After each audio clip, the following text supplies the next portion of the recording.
পিত্তথলির পাথর কেন হয়? পিত্ত রস আমাদের লিভার থেকে সৃষ্টি হয়।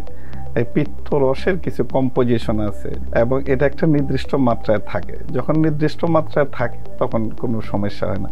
যখন এই মাত্রার কোনো অল্টারেশন হয় বিভিন্ন কারণে, সেই ক্ষেত্রে পাথর হওয়ার একটা টেন্ডেন্সি থাকে। কোন উপসর্গগুলো দেখলে বোঝা যাবে যে কেউ পিত্তথলির পাথর আছে কিনা কারো? 70 থেকে 80% পাথরে প্রাথমিক অবস্থায় কোনো লক্ষণ পরিলক্ষিত হয় না। আর যখন তার উপসর্গ দেখা দেয় তখন সাধারণত দেখা যায় ব্যথা দিয়ে শুরু হয়, বিশেষ করে পেটের উপরের অংশে এবং ডান পাশে ব্যথাটা অনুভূত হয়। পিত্তথলিতে পাথর আছে কিনা এটা নির্ণয় করা হয় কিভাবে? টপ লিস্টে যদি আমরা মনে করি যে তার গলস্টোন ডিজিজ, তাহলে আমরা কিছু ব্লাডের টেস্ট দিই আর লিভার ফাংশন টেস্ট আর দিই আলট্রাসাউন্ড। তো আলট্রাসাউন্ডতে আসলে পাথর মোটামুটি আমরা 99% পাথর আলট্রাসাউন্ডতে ডায়াগনোসিস হয়ে যায়। পিত্তথলিতে পাথর হলে কি অপারেশনই করতে হয় নাকি অন্য কোনো চিকিৎসা আছে? পাথরের চূড়ান্ত চিকিৎসা অপারেশন হয়। সাধারণ মানুষ তো অপারেশনে ভয় পায়, আসলে ভয়ের কি কোনো কারণ আছে? টেকনোলজির কারণে, বিশেষ করে আমাদের ল্যাপারোস্কোপির কারণে এখন অপারেশনটা অনেকটা ইজি হয়ে গেছে সার্জনের জন্য এবং পেশেন্টের জন্য কনভিনিয়েন্ট। দিনে এসে দিনে অপারেশন করে পরের দিন চলে যেতে পারে এবং বডিতে ট্রমা খুব কম হয়। গর্ভকালীন পিত্তথলির পাথর অনেক বেশি শোনা যায়, অনেকে ভোগে, এটা কি তখন শনাক্ত হয়? গর্ভাবস্থায় পিত্তথলির পাথর এটা আসলে একটু জটিল ইস্যু বলা যায়।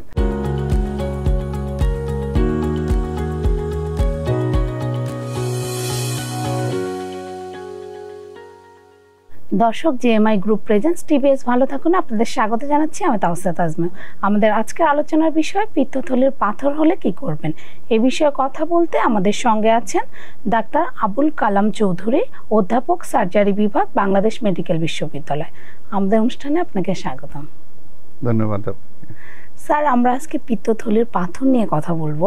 শুরুতেই জানতে চাচ্ছি যে পিত্তথলির পাথর কেন হয়, এটা কি আসলে? ধন্যবাদ। পিত্তথলির পাথর একটা কমন ডিজিজ। সাধারণত 5 to 6% পপুলেশনের পিত্তথলিতে পাথর হয়। এর মাঝে মেয়েদের মহিলাদের একটু বেশি ইনসিডেন্স 7% এবং পুরুষদের 3%। বিভিন্ন কারণে মহিলাদের এটার আমাদের যে পাথর হওয়ার টেন্ডেন্সি প্রিফারেন্সটা একটু বেশি হয় মেয়েদের। তো ওভারঅল এটা একটা কমন ডিজিজ এবং আমাদের যারা জেনারেল সার্জারিতে আছে বা ল্যাপারোস্কোপিক সার্জারি করি তাদের একটা বিশাল পোরশন আমাদের এই পিত্তথলির পাথর নিয়ে ডিল করতে হয়। ফলে মানুষের এটার প্রতি অনেক আগ্রহ এবং প্রথমে এই যে মানুষের যে জিজ্ঞাসাটা থাকে বা জানতে চাই যে পাথরটা কেন হয়। আসলে আমাদের পিত্ত রস আমাদের লিভার থেকে সৃষ্টি হয়। এই পিত্ত রসের কিছু কম্পোজিশন আছে, যেমন পানির অংশ আছে 95%, আর কিছু কম্পোনেন্ট থাকে যেমন আমাদের কোলেস্টেরল থাকে, বাইল সোল থাকে, বাইল পিগমেন্ট, বিলিরুবিন, এগুলো বডির বিভিন্ন নিঃসরণ থেকে কম্পোজিশন থাকে এবং এটা একটা নির্দিষ্ট মাত্রায় থাকে। যখন নির্দিষ্ট মাত্রায় থাকে তখন কোনো সমস্যা হয় না। যখন এই মাত্রার কোনো অল্টারেশন হয় বিভিন্ন কারণে, সেই ক্ষেত্রে পাথর হওয়ার একটা টেন্ডেন্সি থাকে। আর কিছু কিছু রিস্ক ফ্যাক্টর থাকে, যেমন ফ্যাটি ফুড যারা খায়, অবিস পেশেন্ট, কিছু কিছু ডিজিজ রিলেটেড যেমন হেমোলাইটিক বা রক্ত ব্রেকডাউনের কিছু ডিজিজ আছে, হেমোলাইটিক অ্যানিমিয়া, এই ধরনের ডায়াবেটিস পেশেন্টদেরও পাথর বেশি হয়। এবং ক্ষেত্র বিশেষে আমরা দেখছি যে জেনেটিক ফ্যাক্টরও কাজ করে। কোনো কোনো ফ্যাক্টর আছে যেটা হেরিটেন্স, মানে এক বোনের হয়েছে, আবার দেখা যায় যে কনজয়েন্ট টুইন আছে তারও হয়ে যায়, অথবা একই ফ্যামিলিতে অনেকেরই হয়। ফলে একটা জেনেটিক ফ্যাক্টরও কাজ করে, যে এই সমস্ত ওভারঅল কারণেই পাথরটা হয়। একটা তো আছে না স্যার, যে ফ্যাটি ফেয়ার 40 এরকম একটা বলা হয়। এটা একটা গ্রস কথা, আমি একটু বেসিক বললাম যে কিভাবে পাথরটা হয়। যাদের হয় সাধারণত আমাদের ফেয়ার ফ্যাটি, মানে কি ফর্সা মানুষদের আফটার ফ্যাটি ওইরকম এক্সপ্লেনেশন নাই। ফেয়ার ফ্যাটি 40, আফটার 40-তে পাথরগুলো হওয়ার টেন্ডেন্সি বেশি থাকে এবং এগুলো মেয়েদের মধ্যে বেশি থাকে এবং এখানে হরমোন রিলেটেড কিছু কাজ করে অ্যাকচুয়ালি। আচ্ছা স্যার, কোন উপসর্গগুলো দেখলে বোঝা যাবে যে কেউ পিত্তথলির পাথর আছে কিনা কারো? পিত্তথলির পাথর অনেক সময় আসলে কোনো উপসর্গ বুঝতে পারে না রোগীরা এবং অনেকদিন হয়তো তার যে পাথরটা হয়েছে সে বুঝতেই পারে না, এটাকে আমরা অ্যাসিমটোমেটিক বলি, অর্থাৎ তার পাথর হয়েছে কিন্তু কোনো লক্ষণ বা উপসর্গ নাই। এবং এদের সংখ্যা কিন্তু অনেক বেশি, 70 থেকে 80% পাথরে প্রাথমিক অবস্থায় কোনো লক্ষণ পরিলক্ষিত হয় না। আর যখন তার উপসর্গ দেখা দেয় তখন সাধারণত দেখা যায় ব্যথা দিয়ে শুরু হয়, বিশেষ করে পেটের উপরের অংশে এবং ডান পাশে ব্যথাটা অনুভূত হয়। এবং হিস্ট্রিটা এমনভাবে থাকে যে সে একটা ফ্যাটি মিল বা অনেক রিচ ফুড খাওয়ার পরে তার ব্যথাটা শুরু হয়েছে। এবং ব্যথাটার আবার নির্দিষ্ট কিছু জায়গা আছে, রেডিয়েশন বলে আমরা, যেমন ইপিগ্যাস্ট্রিক রিজনে বা আপার অ্যাবডোমেনের ব্যথাটা ডান পাশে শোল্ডারের দিকে শিফট করে অথবা পিছনের দিকে যায়। যে এই যে ব্যথা, উপরের অংশ ব্যথা অথবা ফ্যাটি ডায়েট বা হাই রিচ ফুড খাওয়ার পরে যে ব্যথাটা হয়, তখন আমরা এটা ধরে নিই সাধারণত এটা পিত্তথলির কারণেই ব্যথাটা হয়।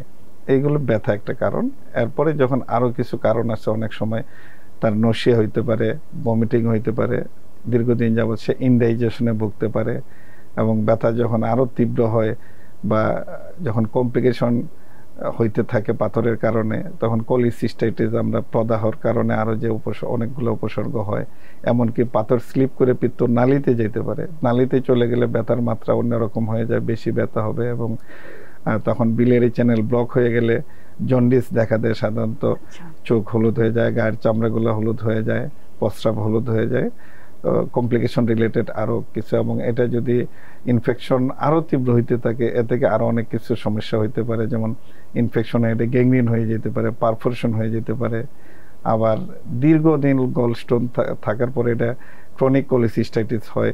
ক্রনিক কোলিসিস্টাইটিস হয়ে গলব্লাডার পাথরের ওয়ালের সাথে বড় পাথরের ফ্রিকশনের কারণে তার ওয়ালে চেঞ্জ হয়, ডিসপ্লাসিয়া বা কিছু টিস্যু গঠিত পরিবর্তন হয়। এবং দীর্ঘদিন থাকলে ক্যান্সার, একটা সার্টেন পার্সেন্টেজ ক্যান্সার হয়ে যেতে পারে। স্যার, যে দীর্ঘদিন যদি কারো পিত্তথলিতে পাথর থাকে এবং আপনি বললেন যে লক্ষণ বোঝা যেতে অনেকটা সময় লাগে, তাহলে ক্ষতিটা আসলে কি হতে পারে?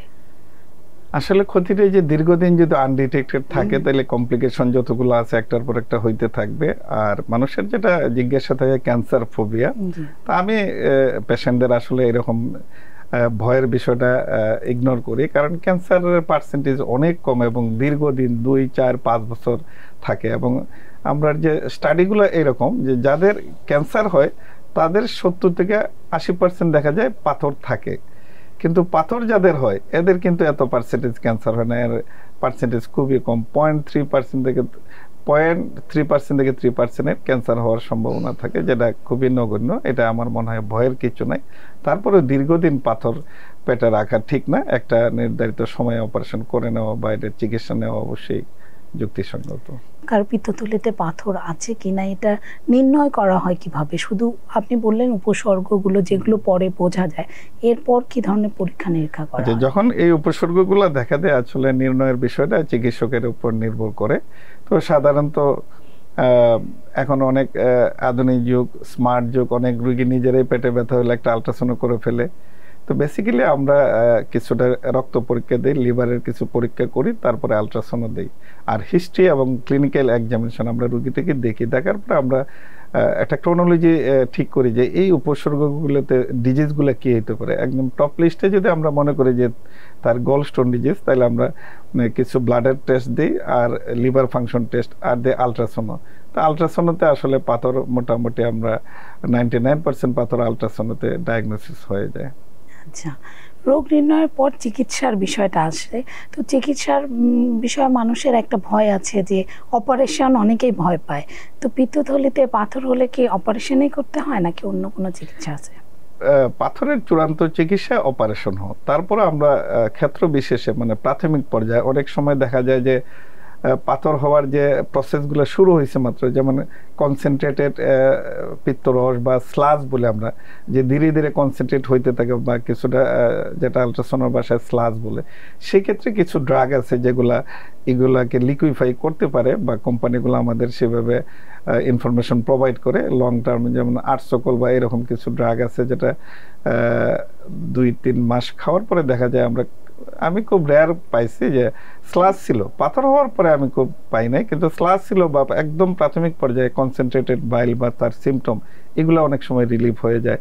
3 মাস পরে বা 6 মাস পরে আলট্রাসাউন্ড করার পরে দেখা যায় ওই স্লাসগুলা বা ওই সমস্যাগুলো তার চলে যায়। সেক্ষেত্রে আমরা প্রাথমিকভাবে যারা মনে করে যে কনজারভেটিভ ট্রিটমেন্ট নিতে চায়, কিছু ড্রাগ দিয়ে আমরা বিশেষ করে এই বাইল যাতে লিকুইফাই হয় এই ধরনের ড্রাগ দিলে কিছুটা উপকার পাইতে পারে এবং প্রাথমিক পর্যায়ে সেটা সেরেও যায়। আচ্ছা, প্রাথমিক পর্যায়ের জন্য ওষুধে পাথরটা গলানো যায়, সেটাও খুব কম, কিন্তু অপারেশনটাই আসলে সবচেয়ে ভালো। অপারেশনটাই অ্যাকচুয়ালি চূড়ান্ত চিকিৎসা। তো সাধারণ মানুষ তো অপারেশনে ভয় পায়, আসলে ভয়ের কি কোনো কারণ আছে? মানে কতদিনে সুস্থ হতে পারে? এটা একটা মেজর অপারেশন। আমরা আগের কথা যদি বলি যে পেট কেটে এবং বেশ লম্বা কাটা, ট্রান্সভার্স বা অবলিক কাটার পরে অনেকগুলো মাসুল কাটা যেত, নার্ভ কাটা যেত, দীর্ঘদিন হাসপাতালে শুয়ে থাকতো, কাজ ঠিক মতো কাজে ফিরতে প্রায় 1 মাস 1.5 মাস লাগতো। কিন্তু টেকনোলজির কারণে, বিশেষ করে আমাদের ল্যাপারোস্কোপির কারণে এখন অপারেশনটা অনেকটা ইজি হয়ে গেছে সার্জনের জন্য এবং পেশেন্টের জন্য কনভিনিয়েন্ট। আমরা ল্যাপারোস্কোপিতে ইভেন দিনে এসে দিনে অপারেশন করে পরের দিন চলে যেতে পারে এবং বডিতে ট্রমা খুব কম হয়। ফলে ল্যাপারোস্কোপির মাধ্যমে করতে পারলে ভয়ের এবং সমস্যার বিষয়গুলো বিবেচনায় আমরা এটা অনেকটা গ্রহণযোগ্য এবং কনভিনিয়েন্ট অপারেশন হিসেবে সবাই গ্রহণ করছে এটা। আচ্ছা, অপারেশন করার পর কি আবার পিত্তথলিতে পাথর হওয়ার কোনো ঝুঁকি আছে? অপারেশনটা যেহেতু আমরা থলি রিমুভ করি, অনেকের একটা ধারণা থাকে যে অপারেশন মানে পিত্তথলি থেকে পাথর বের করে নেই। আসলে কিন্তু বিষয়টা এইরকম না। আমরা কিন্তু পিত্তথলিতেই পাথর সহ থলি কেটে ফেলে দিই। সেই ক্ষেত্রে অনেকে আবার পাথর হবে কিনা, বেসিক্যালি যদি আমি থলি ফেলে দিই আর পাথর হওয়ার সুযোগ থাকে না।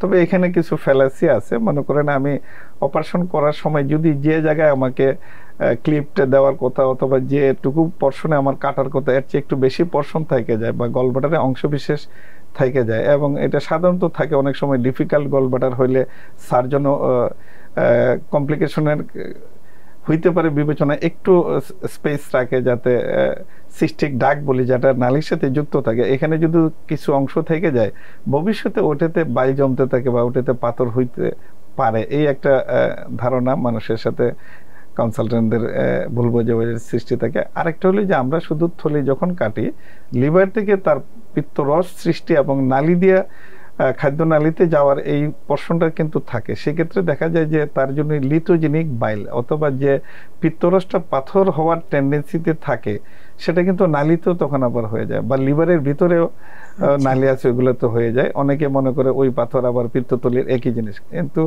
বিষয়টা আসলে এরকম না। থলি যখন আমরা কেটে ফেলে দিই ওইখানে আর সম্ভাবনা নাই। কিন্তু ওই যে আমি বললাম যে যদি কিছু অংশ থেকে যায়, যেটা যৌক্তিক কারণে থাকতে পারে অথবা এক্সপার্ট সেন্টারের কারণেও হইতে পারে, সেক্ষেত্রে আবার ওই জায়গাতে পাথর সৃষ্টি হয় এবং একটু স্পেস থাকলে ওখানে আবার পিত্তরস জমতে জমতে বাইল আবার গলব্লাডার সৃষ্টি হয়ে যায়। আলট্রাসোনোতে এটা নিও গলব্লাডার বলে, যে গলব্লাডার আবার নতুন করে সৃষ্টি হয়ে যায়। এরকম কেস আমরা মাঝে মধ্যে পাই। আপনি বললেন যে পিত্তথলি আপনারা ফেলে দেন, আর এর কারণে কি খাবার হজমে কোনো সমস্যা হয়? এটা আসলে ওইরকম ভাবে যে খাবারের সমস্যা হয় এরকম না। সাধারণত আমাদের খাবার যদি 3 ধরনের, প্রোটিন, কার্বোহাইড্রেট, এটার সাথে পিত্তরসের কোনো সম্পর্ক নেই, ফলে এই 2 ধরনের খাবারে কোনো এফেক্টই নাই। চর্বি জাতীয় খাবারে পিত্ত রসের এবং পিত্তথলির যে ফাংশনটা, আমরা যখন স্বাভাবিক অবস্থায় থাকি চর্বি খাবার যখন যায় পিত্তথলিতে কিন্তু পিত্তরসটা রিজার্ভ থাকে। যখন আমরা চর্বি জাতীয় খাবার খাই তখন একটা সিগন্যাল যায়, এই ফ্যাট সিগন্যালের মাধ্যমে ওই রসটা একসাথে আসে, তখন এই চর্বি জাতীয় খাদ্য হজমে সাহায্য করে। যখন আমাদের থলি নাই, আমাদের রিজার্ভার থাকে না, তখন কিন্তু লিভার থেকে পিত্ত রসটা নালী দিয়ে কন্টিনিউয়াস পড়তে থাকে এবং আমরা দেখছি যে সাধারণত অ্যাডাপ্টেশন হয়ে যায়, যে আমাদের বডির ন্যাচারাল একটা অ্যাডাপ্টেশন আছে যে নালীটা ধীরে ধীরে ডাইলেট হয়ে এটাই থলির কাজ সেরে নেয়। ফলে ওই ধরনের স্পেসিফিক যে কোনো ইনডাইজেশন বা বদহজম হয় এরকম না। তবে যাদের আগে থেকে সিমটম থাকে, ইরিটেবল বাউল সিনড্রোম থাকে বা ইনডাইজেশন হিস্ট্রি থাকে, তাদের ক্ষেত্রে সিমটমটা একটু বেশি দেয়। কিন্তু এমনি পিত্তথলি ফেলে দেওয়ার জন্য নতুন করে তেমন কোনো জটিল কোনো সমস্যা হয় না। যেটুকু ইনডাইজেশন হয় এগুলো ট্রিটমেন্ট দিয়ে সেরে যায়। পিত্তথলি ফেলে দেওয়ার পর তাহলে একটু স্বাস্থ্যকর জীবনযাপন জরুরি, কারণ আপনি বললেন যে চর্বি জাতীয় খাবার খেলে একটু সমস্যা হতে পারে, মানে খাবারের বিষয়ে একটু সতর্ক থাকতে হবে। ওভারঅল আমরা মনে করি যে শুধু পিত্তথলি কেটে দেওয়ার ফলে যে চর্বি রেস্ট্রিক্টেড তা কিন্তু না। আমরা মনে করি আফটার 40 বডির ওয়েট তার নির্দিষ্ট মাত্রায় রাখা উচিত। ওয়েট রিডাকশনটা হলে খালি শুধু থলি না, পাথরের বিষয় না, অবেসিটির জন্য অনেক ধরনের সিস্টেম এফেক্ট করে। ফলে আমরা মনে করি যে আফটার 40 ফিজিক্যাল এক্সারসাইজ, ওয়েটটা কন্ট্রোলে রাখা এগুলা জরুরি। এবং পিত্তথলির ক্ষেত্রেও এটা আমরা একবারে ম্যান্ডেটরি না, তারপরে আমরা মনে করি যে কিছুটা রেস্ট্রিকশন রাখা ভালো। আপনি বললেন যে 40 পরে আসলে 40 বছরের পরে একটু সতর্ক হওয়া উচিত, কিন্তু আমরা প্রায় শুনি যে গর্ভকালীন পিত্তথলির পাথর অনেক বেশি শোনা যায়, অনেকে ভোগে। এটা কি তখন শনাক্ত হয় নাকি এর সঙ্গে গর্ভকালীন সময়ের সঙ্গে কোনো সম্পর্ক আছে? হ্যাঁ, গর্ভাবস্থায় পিত্তথলির পাথর এটা আসলে একটু জটিল ইস্যু বলা যায়। তো এটা সাধারণত গর্ভাবস্থায় যখন হয়তো অ্যাসিমটোমেটিক পাথর থাকে, যখন তার প্রেগন্যান্সি ক্যারি করতে থাকে তখন সিমটম প্রডিউস হয়। অথবা এমন সময় দেখা যায় যে গর্ভের জন্য তার অ্যান্টিনেটাল চেকআপে যায়, চেকআপে গেলে স্বাভাবিকভাবে পেটে একটা আল্ট্রাসাউন্ড করে, এই সময় দেখা যায় ইনসিডেন্টালও ধরা পড়ে। তো পিত্তথলির পাথর যখন গর্ভ ক্যারি করে তখন দেখেন অ্যাবডোমেন ডিস্টেন্ডেড হইতে থাকে, পিত্তথলিতে কিন্তু ইউটেরাসে গিয়ে চাপ পড়ে, অ্যানলার যখন ইউটেরাস বড় হয় সেতে কমপ্লিকেশনটা বেশি হয়ে যায়, অথবা সিমটমগুলো এক্সাজারেটেড বা বেশিভাবে দেখা দেয়। সেক্ষেত্রে আমার মনে হয় যদি কেউ প্ল্যান করে আগে জানে যে তার পাথর আছে, তাইলে সে পাথরটা অপারেশন করে প্রেগনেন্সি চিন্তা করা ভালো। আর যদি প্রেগনেন্সির সময়ে আবিষ্কার হয় তাহলে আমরা সাধারণত কনজারভেটিভ ট্রিটমেন্ট, মেডিকেল ট্রিটমেন্ট দিয়ে চেষ্টা করি যাতে তার প্রেগনেন্সিটা ক্যারি করে ফুল। আর যদি দেখা যায় যে না ইনটলারেবল বা কমপ্লিকেশন জটিল হয়ে যাচ্ছে, তাহলে আমরা সার্জারি করার জন্য সেকেন্ড ট্রাইমেস্টারটা, অর্থাৎ 9 মাসের প্রেগনেন্সি 9 মাসের 3 ভাগে ভাগ করলে মিডিল ট্রাইমেস্টারটা আমরা সেফলি সার্জারি করতে পারি। ফার্স্ট ট্রাইমেস্টারের সার্জারি যদি করতে যাই অ্যানেস্থেসিয়া ড্রাগের কারণে বাচ্চার ক্ষতি হতে পারে, ইভেন কি মিসক্যারেজ হয়ে যেতে পারে, বাচ্চা নষ্ট হয়ে যেতে পারে। এই জন্য ফার্স্ট ট্রাইমেস্টারে আমরা পাথর থাকলেও আমরা এগুলো ইন্টারফেয়ার করি না। যদি খুব জটিল মনে করি বা রোগী ইনটলারেবল কমপ্লিকেশন বা কমপ্লেন দেয়, তাহলে আমরা সেকেন্ড ট্রাইমেস্টারে সেফলি সার্জারিটা করতে পারি। আর থার্ড ট্রাইমেস্টারে আবার একটু রিস্ক হয়ে যায়, কারণ তখন সার্জারিটা টেকনিক্যালি ডিফিকাল্ট হয়ে যায়। এই জন্য প্রেগনেন্সিতে আমার পরামর্শ হলো যে যদি পাথর জানা থাকে তাহলে পাথরের অপারেশন করে বা এটা ট্রিটমেন্ট কমপ্লিট করে প্রেগনেন্সি নেওয়া ভালো। আর যদি প্রেগনেন্সির মধ্যে আসে কনজারভেটিভ ট্রিটমেন্ট বেটার। যদি ইনটলারেবল হয় সেকেন্ড ট্রাইমেস্টারে সার্জনের শরণাপন্ন হলে সেফলি অনেকটা নিরাপদে সার্জারিও করা যায়। ফলে সব ধরনের অপশনই থাকে। আপনি বললেন যে পারিবারিক হিস্ট্রিও একটা বিষয় পিত্তথলির পাথর হওয়ার জন্য। কারো যদি পরিবারে কারো পিত্তথলির পাথর সমস্যা থাকে তাহলে তাদের কি কোনো স্টাডি দেখা যায় যে জেনেটিক ফ্যাক্টরও আছে, যেটাতে ওই যে আমি বাইলের যে কম্পোজিশন, অনেক ধরনের কোলেস্টেরলের বিষয়ে যে জিনিসগুলো, এটা জেনেটিক ফ্যাক্টর, কিছু জিন এর মধ্যে কাজ করে। আমরা মাঝে মাঝে দেখি যে হয়তো ওই যে টুইন আছে, এক বোনের হলে আরেক বোনের হয়ে যায়, অথবা একই পরিবারের কয়েকজনের একসাথে অনেকগুলো সবারই হয়ে যায় এরকম। বিশেষ করে আমি নিজেও পেয়েছি এবং রিসেন্ট স্টাডি এগুলো প্রমাণ করতে যে জেনেটিক ফ্যাক্টরও কাজ করে, যদিও এর সংযোগ খুব কম বা মাত্রা খুব কম, পার্সেন্টেজ কম, কিন্তু আছে, জেনেটিক ফ্যাক্টরও কাজ করে। তাদের আসলে কি করা উচিত? মানে দুই বোন বা ভাই বোনদের মধ্যে যদি হয় তাহলে কি? হ্যাঁ, যদি একজনের হয় পরিবারে অন্যরা একটু সতর্ক থাকবে যে ওরিড হওয়ার কিছু নাই, হবেই যে এরকম তো না, এটা খুবই মাইনর পার্সেন্টেজ। তারপরেও মনে করেন যদি সিমটম প্রডিউস করে ডাক্তারের শরণাপন্ন হওয়া, অথবা পাথর যে নাই এটা একটু পরীক্ষা নিরীক্ষা করে নিশ্চিত থাকাই। এমনিতে কি কোনো স্বাস্থ্যকর জীবনযাপন বা কোনো নিয়ম মেনে চললে কি পিত্তথলির পাথর হবে না, এরকম কিছু আছে? নিয়ম মেনে বলতে বলি আমরা যেটা, যে ফ্যাটি ডায়েট অ্যাভয়েড করা, ওয়েট ঠিক রাখা, তারপরে একটু চর্বি, পানির অংশ, পানি জাতীয় খাবার বেশি খাওয়া, শাকসবজি বেশি খাওয়া, এগুলো আমরা অ্যাডভাইস করি, যাতে পাথর হওয়ার ক্ষেত্রে যেগুলো রিস্ক ফ্যাক্টর এগুলো আমরা অ্যাভয়েড করার জন্য চেষ্টা করি বা অ্যাডভাইস দিই। এগুলো হইলে আমরা মনে করি যেহেতু যেগুলো কারণ এগুলো আমরা যদি অ্যাভয়েড করতে পারি তাহলে তার পাথর হওয়ার মাত্রাও বা চান্সটাও কমে যায়, এটাই স্বাভাবিক। আর পাথর হলে ভয় না পেয়ে অপারেশন করাই ভালো। হ্যাঁ, পিত্ত পাথরে আমার মনে হয় ওরিড হওয়ার মতো কোনো ডিজিজ না। বিশেষ করে টেকনোলজির কারণে চিকিৎসা খুবই অ্যাভেলেবল, সব ধরনের সব সেন্টারে ইভেন উপজেলা লেভেলে ওখানে চিকিৎসা পাওয়া যায়, কাজে এটা চিকিৎসকের শরণাপন্ন বা সার্জনের শরণাপন্ন হলে এটা সহজেই সমাধান করা যায়। পিত্তথলির পাথর অপারেশনে কি ল্যাপারোস্কোপিটাই সবচেয়ে ভালো সার্জারি পদ্ধতি? পিত্তথলির পাথর এখন অলমোস্ট ল্যাপারোস্কোপি আমরা বলি যে গোল্ড স্ট্যান্ডার্ড। কিছু কিছু প্রসিজারকে আন্তর্জাতিকভাবে বলে যে এটাই একমাত্র স্ট্যান্ডার্ড, সেক্ষেত্রে laparoscopic procedure is a gold standard for gold stone disease, অর্থাৎ এটা এস্টাবলিশ, সারা ওয়ার্ল্ডে এস্টাবলিশ যে ল্যাপারোস্কোপি দিয়েই করতে হবে, এবং যেগুলো ডিফিকাল্ট করা যায় না সেগুলো আমরা হয়তো ওপেন করি, কিন্তু ল্যাপারোস্কোপিটা এটা একমাত্র কনভিনিয়েন্ট এবং এটা রোগীর জন্য এবং সার্জনের জন্য এটা সুবিধাজনক এবং এটাই স্ট্যান্ডার্ড। আমাদের রোগীদের জন্য আপনার কি কোনো পরামর্শ আছে? ডেফিনেটলি আমার মনে হয় পিত্তথলির পাথর যখন ধরা পড়ে এটা নিয়ে অরিড হওয়ার কিছু নাই, এটার চিকিৎসা বাংলাদেশের সব জায়গায় অ্যাভেলেবল গেলে একটা। 2 নম্বর হলো আরেকটা যেটা ভুল করে যে উপরের পেটে ব্যথার উপসর্গ, যেমন আলসার অনেক সময় বলে আমরা পেপটিক আলসার বলি, এই কারণেও ব্যথা হয়। ফলে যদি পেপটিক আলসার হয় ট্রিটমেন্ট দিলে আসলে ব্যথা সেরে যাওয়ার কথা 2 মাস। লং টার্ম যদি ব্যথা থাকে, দীর্ঘদিন ব্যথা থাকলে পরীক্ষা নিরীক্ষা অবশ্যই করা। অনেকে নিজে নিজে অ্যান্টি আলসার ড্রাগ খাইতে থাকে বা গ্যাসের ওষুধ খাইতে থাকে, হ্যাঁ একটা সার্টেন পিরিয়ড 15 দিন 1 মাস 2 মাস খাইতে থাকলো, তারপরে যদি ব্যথা হয় অবশ্যই ডাক্তারের শরণাপন্ন হওয়া উচিত এবং অ্যাটলিস্ট একটা আলট্রাসাউন্ড করে দেখা উচিত যে তার পাথর আছে কিনা। এই জায়গায় ভুল হয়, অনেকে মনে করে যে স্যার আমি গ্যাস মনে করে অনেকদিন পাথর থাকা অবস্থায় গ্যাস মনে করে ওষুধ খেয়েছে। এটা দীর্ঘদিন কন্টিনিউ না করে যখন উপসর্গ দেখা দিবে, সাধারণ মাত্রায় ওষুধ খাওয়ার পরে যখন ভালো না হবে অবশ্যই চিকিৎসকের শরণাপন্ন হওয়া উচিত এবং সেক্ষেত্রে যদি আলট্রাসাউন্ড পরীক্ষার প্রয়োজন মনে করে এটা করা উচিত। আমাদেরকে সময় দেওয়ার জন্য আপনাকে ধন্যবাদ।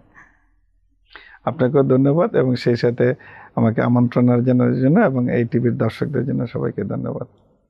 এই ছিল জেএমআই গ্রুপ প্রেজেন্স টিবিএস। ভালো থাকুন। আমাদের সঙ্গে থাকার জন্য ধন্যবাদ।